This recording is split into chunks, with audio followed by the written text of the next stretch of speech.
ஐயோ விக்ரம், நான் உன்னை ஒன்றும் டிஸ்டர்ப் பண்ண அனுப்பல. என்னால் சடனாக இங்கே வர முடியல, ஒரு சின்ன பிரச்சனை. அதனால தான் அது வரைக்கும் அவளை மேனேஜ் பண்ண சொல்லி அனுப்புனேன்.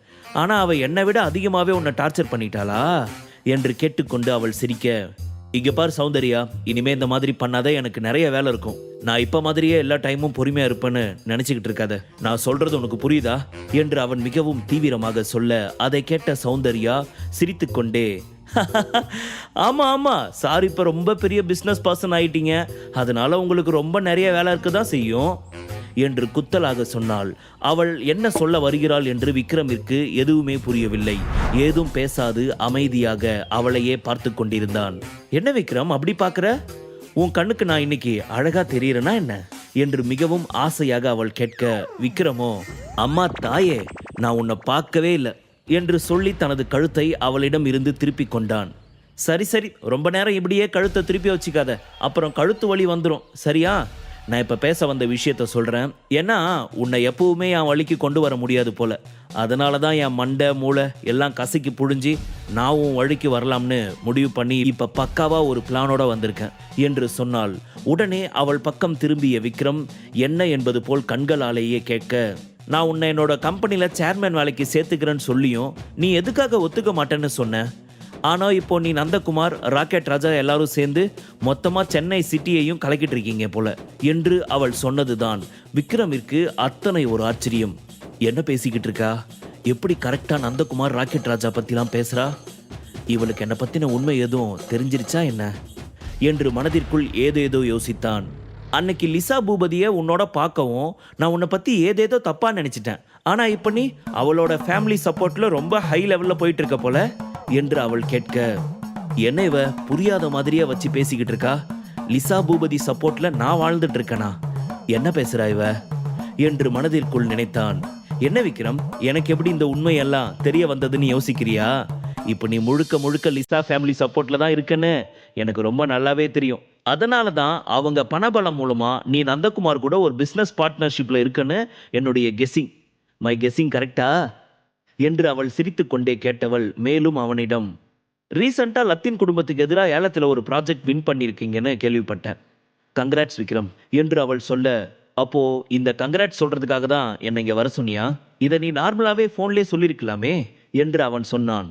உன்னோட இந்த ஃபன் டாக்குக்கெல்லாம் ஆன்சர் பண்ண எனக்கு நேரம் இல்லை. நான் இப்போ உங்ககிட்ட என்ன பேச வந்தேன்னா, இப்போது லால் ஃபேமிலியோட பிஸ்னஸ் மொத்தமும் என்னோட கைக்கு வந்துருச்சு. நான் தான் இப்போ அதுக்கு இன்சார்ஜாக இருக்கேன். சொல்லப்போனால் எல்லா பிஸ்னஸையும் இனிமேல் நான் தான் ரன் பண்ண போகிறேன். ரீசெண்டாக லத்தீன் குரூப்ஸ் என்னை பார்க்க வந்தாங்க. அவங்க எனக்கு பண ரீதியாக சப்போர்ட் பண்ணுறதாகவும் என்னை அவங்களோட கம்பெனியோட ஜாயின் பண்ணிக்கிற சொல்லியும் பேசினாங்க. ஆனால் நான் அவங்கக்கிட்ட என்ன பதில் சொன்னேன் தெரியுமா என்று கேட்டவள் ஆவலாக அவனை சிரித்து கொண்டே பார்த்தாள். அப்போது, இந்த லத்தீன் ஃபேமிலி லால் குடும்பத்தையும் விட்டு வைக்கல போல, அங்கேயும் போயிருக்காங்க. ஆமாம், இதுக்கு இவ என்ன ஆன்சர் சொல்லிட்டு இருப்பா? ஓகேன்னு சொல்லிட்டாளா என்ன என்று அவனும் ஒரு எதிர்பார்ப்புடன் அவளிடம், என்ன ஆன்சர் சொன்ன என்று கேட்டான். இப்போ நீ ரீசெண்டாக அந்த லத்தீன் குரூப் கூட A1 ப்ராஜெக்ட்டுக்கு ஆப்போசிட்டாக வெஸ்ட் சிட்டி ப்ராஜெக்ட் உன் கையில் எடுத்திருக்க அப்படிங்கிற விஷயம் எனக்கு ரொம்ப நல்லாவே தெரியும். அதனால் நான் உன் கூட சேர்ந்து ஒர்க் பண்ணலாம்னு பிளான் பண்ணி முடிவு பண்ணிட்டேன். அவங்க கிட்ட நான் மனோகர் குரூப்ஸ் கூட ஜாயின் பண்ண போகிறதா சொல்லி அனுப்பிட்டேன் என்று அவள் சொல்ல, நீயா எப்படி சௌந்தர்யா இந்த முடிவு எடுக்கலாம்? நாங்கள் எப்படி உன்னை எங்களோட சேர்த்து போகணும்னு நீ நினச்ச? கண்டிப்பாக அது நடக்க வாய்ப்பே கிடையாது என்று சொன்னான் விக்ரம். என்ன விக்ரம், உனக்கு மனசாட்சியே இல்லையா? அந்த லத்தீன் ஃபேமிலி எவ்வளோ பெரிய ஆளுங்கன்னு உனக்கு ரொம்ப நல்லாவே தெரியும். அவங்க என்கிட்ட வந்து டைரெக்டாக பேசியிருக்காங்க. அது மட்டும் இல்லாமல் சென்னையில் டாப் மோஸ்ட் இடத்துல இருக்க ராய் ஃபேமிலியும் மேத்தா ஃபேமிலியும் கூட அவங்களுக்கு சப்போர்ட் பண்ணுறாங்க. அப்படி இருக்கப்போ நானும் அவங்க கூட சேர்ந்தால் எனக்கு நிறைய பணம் வரும், எனக்கு நல்ல ப்ராஜெக்ட் கிடைக்கும். ஆனால் அதை பற்றி எதையுமே நான் யோசிக்காமல் உனக்காக நான் உன்னோட குரூப்ஸோட ஜாயின் பண்ணிக்கிறதா அவங்கக்கிட்ட சொல்லி அனுப்பியிருக்கேன்.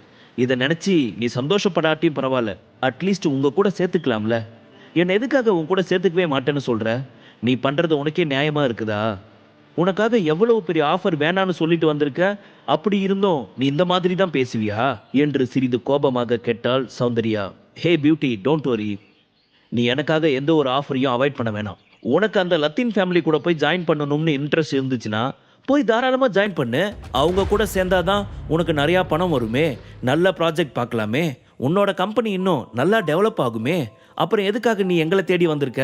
போ போ போ, இப்போ உடனே லத்தீன் ஃபேமிலியில் இருக்கும் முக்கியமான ஆளுங்களுக்கு கால் பண்ணி அவங்களோடவே ஜாயின் பண்ணிக்கோ. என்று சொன்னான் விக்ரம். அவனது இந்த பேச்சு சௌந்தர்யாவிற்கு மேலும் மேலும் ஏமாற்றத்தை கொண்டு வந்து கொண்டே இருந்தது. என்ன விக்ரம் நினைச்சுக்கிட்டு இருக்க உன் மனசுல? என்னை பார்த்தா உனக்கு கொஞ்சம் கூட பாவமா தெரியலையா? நான் எப்படிப்பட்ட ஆள்னு உனக்கு நல்லாவே தெரியும். ஆனா நான் உன்கிட்ட இந்த அளவுக்கு இறங்கி வந்து பேசுறதுனால நீ என்ன ரொம்ப கீழ்த்தனமா நினைச்சிட்டியா என்ன? இப்ப நான் பண்ணிட்டு வந்த விஷயத்துல ஏதாவது தப்பா சொல்லு. அந்த லத்தீன் ஃபேமிலி பத்தி தெரிஞ்சுக்கிட்டதுனால தானே நான் உன் கூட ஜாயின் பண்ணலாம்னு வந்திருக்கேன். நான் உன் கூட சேர்ந்து ப்ராஜெக்ட் பண்ணணும்னு நினைக்கிறதுல என்ன தப்பு இருக்கு? அது மட்டும் இல்லாம இப்ப நீங்க எடுத்து பண்ண போற இந்த ப்ராஜெக்ட்டுக்கு முழுசா 100 கோடிக்கு மேலேயே ஆகும். ஸோ இந்த டைம்ல உனக்கு ஃபினான்ஷியல் சப்போர்ட் ரொம்ப தேவை. அதுக்கு என்னால் முடிஞ்ச எல்லா சப்போர்ட்டையும் கொடுக்க நான் ரெடியாக தானே உன்கிட்ட வந்து நிற்கிறேன். ஏன் உனக்கு இது புரியவே மாட்டேங்குது என்று சௌந்தர்யா மிகவும் காரசாரமாக ஆதங்கத்துடன் பேசி முடிக்க விக்ரமிற்கு அவளை நினைத்து சிரிப்பு தான் வந்தது. இவன் நல்லவளா கெட்டவளான்னு எனக்கு இன்னும் சரியாவே புரியல. அப்படி இருக்கிறப்ப மறுபடியும் இன்னொரு பிரச்சனையை வேற கொண்டு வந்து வச்சிருக்கா. பட் இவ சொன்னது மாதிரியே இந்த ப்ராஜெக்ட் 100 கோடிக்கு மேலே போகவும் சான்ஸ் இருக்கு. ஆனா என்னால் அந்த பண தேவையெல்லாம் சரி கட்ட முடியும். இருந்தாலும் இவளும் வரன்னு அடம் பண்ணி சொல்றதுனால நம்ம இவளை சேர்த்துக்கலாமா வேணாவா? ஆல்சோ இவ நல்ல பிரில்லியன்ட்டும் கூட. கண்டிப்பா நம்ம ப்ராஜெக்டுக்கு இவ செட் ஆவா என்று யோசித்தவனுக்கு அதை நினைத்து சிரிப்பு தான் வந்தது. அவளை பார்த்து சிரித்தவன், நீ இதை பத்தி என்கிட்ட பேசணும்னு அவசியமே கிடையாது. ஏன்னா நான் ஜஸ்ட் இதுல ஒரு பார்ட் ஆஃப் பார்ட்னர் தான். ஸோ இதை பத்தி நீ நந்தகுமார் கிட்ட பேசினா இன்னும் நல்லா இருக்கும் என்று அவன் சொல்ல, ஆமா நீ சொல்றதும் ரொம்ப கரெக்ட் தான். எனக்கு தெரிஞ்சு மனோகர் குரூப்ஸ் நந்தா தான் மெயின் பார்ட்னர். நீ லிசா பூபதி சப்போர்ட்ல 2வது ஆளாக தான் ஜாயின் பண்ணியிருக்க. ராக்கெட் ராஜா உங்களுக்கு கமர்ஷியல் சப்போர்ட் பண்ணிட்டு இருக்காரு. எப்படி என்னோட கெஸ்ஸிங் கரெக்டா என்று சௌந்தர்யா மிகவும் பிரில்லியண்டாக கேட்க, உண்மையாவே இந்த சௌந்தர்யா ரொம்ப பிரில்லியண்டான ஆளு தான். ஆனா என்னை பத்தின உண்மையான விஷயத்தை எவளாலையும் இன்னும் சரியா கண்டுபிடிக்க முடியல. ஓரளவுக்கு தான் கெஸ் பண்ணியிருக்கா என்று நினைத்தவன் சிரிக்க ஆரம்பித்தான். என்ன விக்ரம் எதுவும் பேசாம அமைதியா சிரிச்சுக்கிட்டு இருக்க என்று அவள் கேட்க, துன்பம் பிரச்சனை இது ரெண்டுத்துல ஏதாச்சும் ஒண்ணு வந்தா கூட சிரிச்சு மனசு தேத்திக்கணும், பெரியவங்க சொல்லியிருக்காங்க.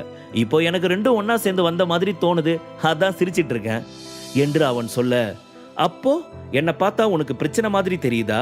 நான் உனக்கு கஷ்டத்தை கொடுக்கிறேன்னா? ஏன் விக்ரம் இந்த மாதிரி எல்லாம் பேசிக்கிட்டு இருக்க? ஏன் நான் உன் கூட சேர்ந்து ப்ராஜெக்ட் பண்ண ஆரம்பிச்சா உன் வைஃப் சுரபிக்கு அது பிடிக்காதுன்றதுனால இந்த மாதிரி எல்லாம் பேசுறியா? என் கூட நீ சேர்ந்தா அவ உன்கிட்ட பிரச்சனை பண்ணுவா, அதனால உனக்கு கஷ்டம் வரும். அந்த மாதிரி யோசிச்சு தானே அதை நினைச்சு நீ சிரிச்சிட்டே இருக்க என்று அவள் கேட்க, அவளது இந்த சண்டை அவனுக்கு சிரிப்பிள்ளைத்தனமாக தெரிந்து அவன் மேலும் சிரித்து கொண்டே, உங்ககிட்ட பேசினா நம்மளோட பேச்சு நீண்டுகிட்டே தான் போயிட்டே இருக்கும்.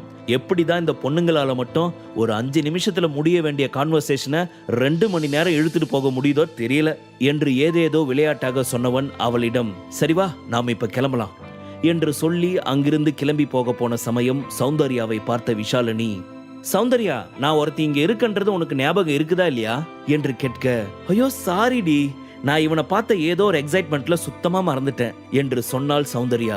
பாத்துடி விக்ரம் உன் கூட இருக்கப்ப உன்னையே நீ மறந்துட போற, அப்புறம் உன்னை காணாம நாங்க எல்லாரும் தேடுற மாதிரி இருக்கும் என்று அவள் கிண்டல் செய்வது போல சொன்னாலும் மனதிற்குள் அவளுக்குள் அத்தனை கோபம் இருந்தது. ஆனால் விஷாலினியை பற்றி முழுவதுமாக தெரிந்து கொண்டவன் இப்பொழுது அவள் எந்த அளவிற்கு கோபத்தில் இருக்கிறாள் என்று நினைத்து சிரிக்க ஆரம்பித்தான்.